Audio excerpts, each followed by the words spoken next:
বেশি না, ভাবছিলাম যে আজকে কি বলা যায়। তো সেখানে আমি যেটা দেখলাম যে আজকের টপিকটা আমরা লাস্ট ভিডিওর কন্টিনিউশনটা আজকে দিতে পারি। তো আজকের ভিডিওর টপিকও হবে অফবিট সিরিজ ভূত।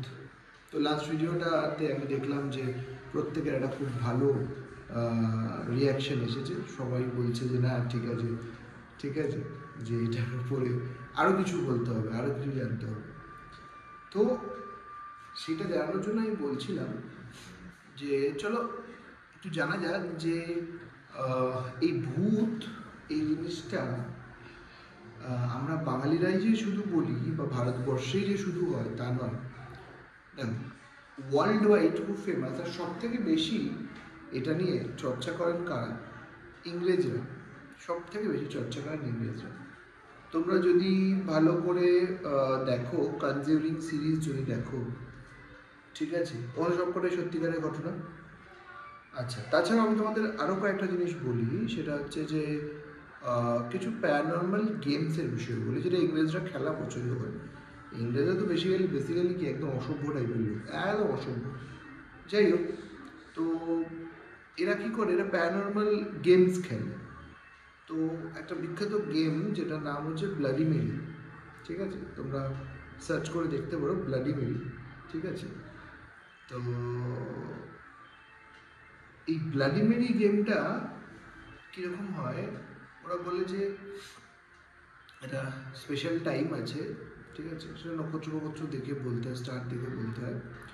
সেই টাইমে একটা মোমবাতি হাতে যদি আয়নার সামনে দাঁড়িয়ে 3বার ব্লাডি মেরি বলা হয়, তাহলে বলা হয় যে মেরি একজন, তার একটা হিস্ট্রি আছে মেরি, তো মেরির আত্মা আসে অ্যান্ড তাকে আর পাওয়া যায় না। তো এটা অ্যাকচুয়ালি হয়েছিল ইংল্যান্ডের, স্ট্রিটটার নাম মোস্ট লয়েড স্ট্রিট বা সামথিং কিছু, আমার এক্স্যাক্ট নামটা মনে নেই।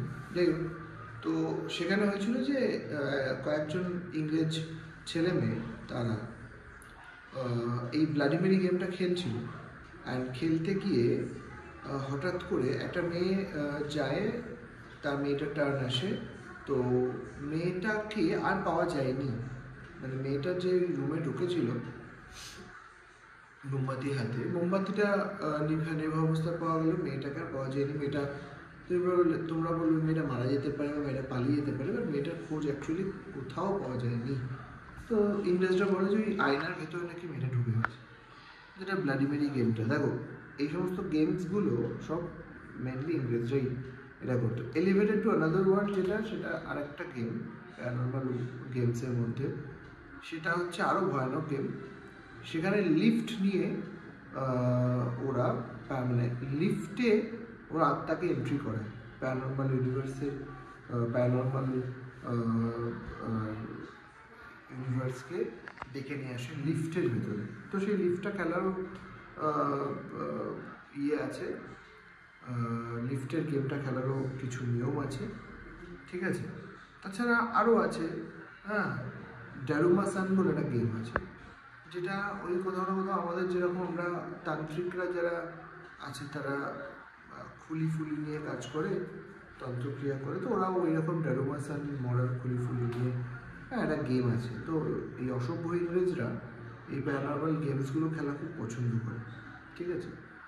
তো এরাই কিন্তু মেনলি আর কি হচ্ছে এই প্যারানর্মাল জিনিসটাতে ওরা কিন্তু বেশি অ্যাক্টিভ, হ্যাঁ, রাদার দ্যান ইন্ডিয়া। এছাড়া তোমরা অ্যানাবেল তো দেখেছো, আশা করি অ্যানাবেল ডলের কথা দেখেছো, যেটা অ্যাকচুয়ালি মানুষকে পজেস করতে পারে। তো সেটা তো অবশ্যই ডেফিনেটলি হয়। তো দেখো, আমাদের যেটা একটা খুব কমন আমরা যে জিনিসটা দেখি, সেটা হচ্ছে প্ল্যানচেট, যেটা নিয়ে সবাই খুব একটা ইন্টারেস্টেড। চলো, প্ল্যানচেট আমরা কেউ জানি না প্ল্যানচেটের প্রপার নিয়ম কী, কেউ জানি না।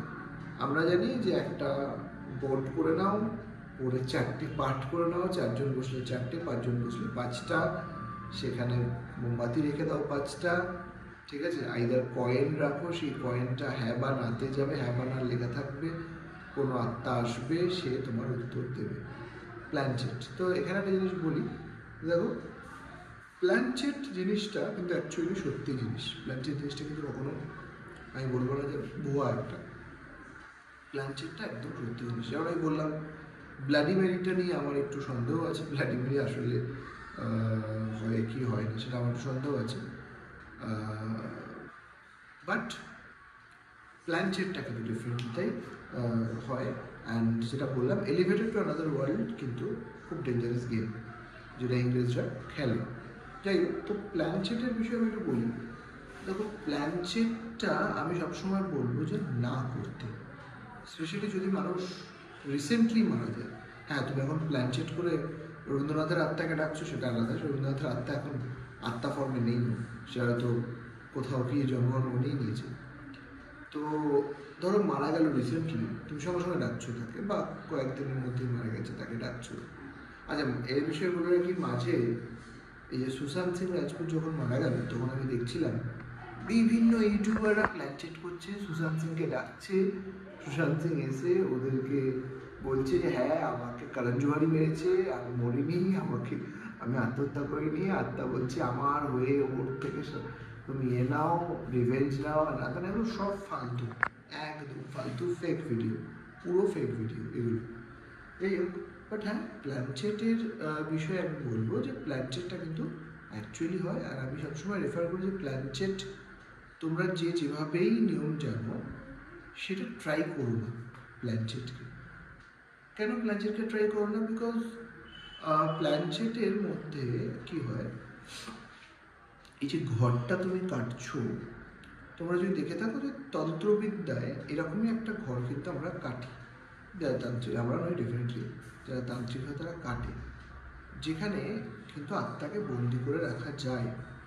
সুতরাং প্ল্যানচেটে তোমরা কিন্তু আত্মাকে অ্যাকচুয়ালি বন্দি করেই রাখছো, কাইন্ড অফ জোর করে ডেকে নিয়ে এসছো।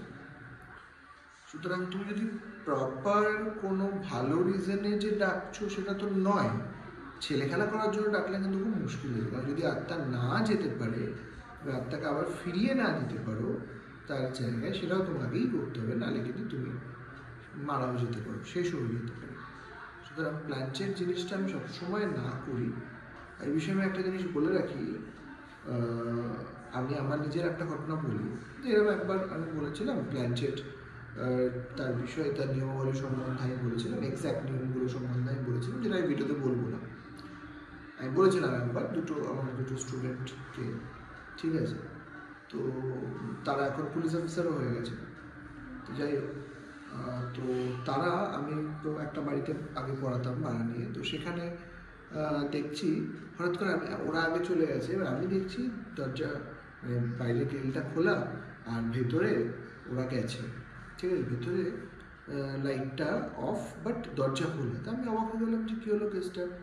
তো আমি হয়তো কেউ এসে গেছে। আমি ভেতরে গিয়ে যখন দেখছি নর্মাল গরমকাল, ভেতরে গিয়ে দেখছি আমি একদম, মানে ওই ঘরের টেম্পারেচার ফুল, মানে একদম বরফ পড়ছে এরকম টেম্পারেচার হয়ে গেছে। ওরা প্ল্যানচেট করতে বসে, দুই বন্ধু তারা, ওরা প্ল্যানচেট করতে বসছে। ওরা ডেকেছে জাস্ট কালকে, আগের দিন মারা গেছে একজন ভদ্রলোক, ওর বাড়ির পাশে থাকে, তাকে ডেকেছে ওইখানে।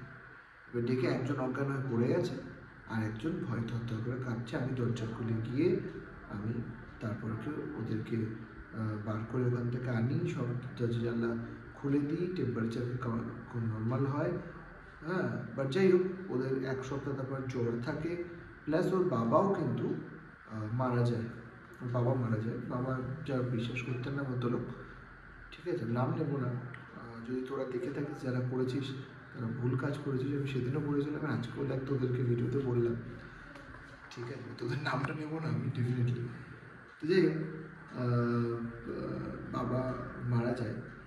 আমি বলবো না যে শুধুমাত্র এই কারণের জন্যই মারা যায়, বাট হ্যাঁ, ভদ্রলোক পুলিশ অফিসার ছিলেন, তিনি মারা যান। অ্যান্ড পুলিশ অফিসার এমনি স্ট্রং হয়, সুতরাং তাদের হঠাৎ করে হার্ট অ্যাটাক কিন্তু আসা সম্ভব না, যেখানে আর হার্ট অ্যাটাক কোনোদিনও আসেনি।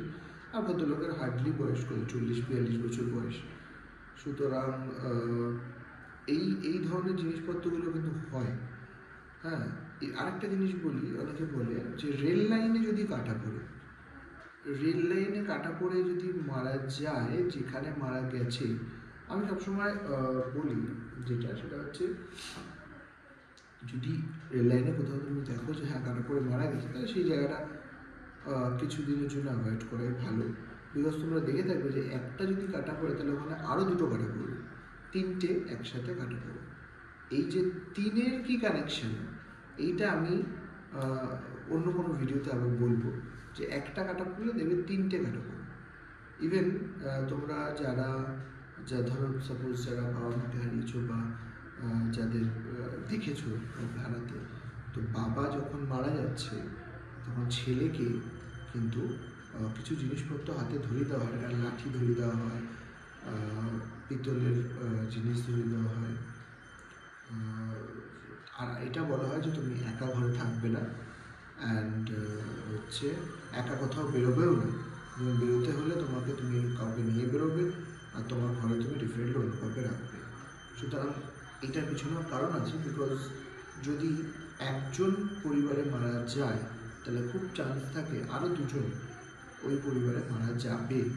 হ্যাঁ, এবার প্রিকশন যদি আমরা নিই, আমরা ঠিকঠাক দেখি থাকি, হ্যাঁ, বাট অপঘাতে যদি মারা যায় তাহলে ডেফিনেটলি সমস্যা। অপঘাতে মারা গেলে কিন্তু একটু সমস্যা আছে। আমার দেখা বহু ফ্যামিলি আছে যাদের বাড়িতে অপঘাতে মারা গেছে, না হলেও 4-5 জন ফ্যামিলিকে আমি দেখেছি যাদের বাড়িতে অপঘাতে রোড অ্যাক্সিডেন্টে মারা গেছে। একজন ভদ্রলোক, তার বাড়িতে 3 জন মারা গেছে, ঠিক আছে। আরেকজন আমি দেখেছিলাম যে একই সাথে, হ্যাঁ, গাড়ি অ্যাক্সিডেন্টে 3 জনেই মারা গেছে। সুতরাং এই তিনের একটা কনসেপ্ট আছে, সেটা আমি পরে ভিডিওতে বলবো। আস্তে আস্তে সব তো একসাথে বলে দেওয়া যাবে না, কারণ কি ফোনের একটা ভিডিওর ক্যাপাসিটিও আছে। তো যাই হোক, তো এই প্ল্যানচের জিনিসটা আমি সবসময় বলি যে তোমরা অ্যাভয়েড করবে। কেউ কখনো এই জিনিসটা দেখো, আমাদের একটা ইয়ে আছে, একটা ভীষণ ইন্টারেস্ট রয়েছে, কিন্তু সেটাকে মনে হয় সেফ লিমিট পর্যন্তই ঠিক আছে, জানলে বুঝলে ঠিক আছে, ঠিক আছে। তো যাই হোক, এই অবধি আজকে মোটামুটি রাখছি। ভূত পর্বটা, অফবিট সিরিজটা তো চলছে, পুরো উইক ধরে অফবিট সিরিজটা চলছে। তোমাদের আরও কিছু প্রশ্ন থাকলে বা তোমাদের কোনো ঘটনা থাকলে তোমরা কমেন্টে শেয়ার করতে পারো, ঠিক আছে। আর যারা এই ধরনের কথাগুলো বলছো, অন্ধবিশ্বাস ছড়াচ্ছেন আপনি না ফিজিক্স টিচার, আপনি না সায়েন্স পড়ান, আপনি বিজ্ঞান পড়িয়ে আপনি অন্ধকারে ঠেলে দিচ্ছেন, এই ধরনের কমেন্টগুলো বা এই ধরনের যারা মানসিকতা রাখে তাদের জন্য আমি কী করে না 1 মিনিট নীরবতা পালন করতে পারি। আমি একটু শোক পালন করে নিই 2 সেকেন্ড, ঠিক আছে, চলো।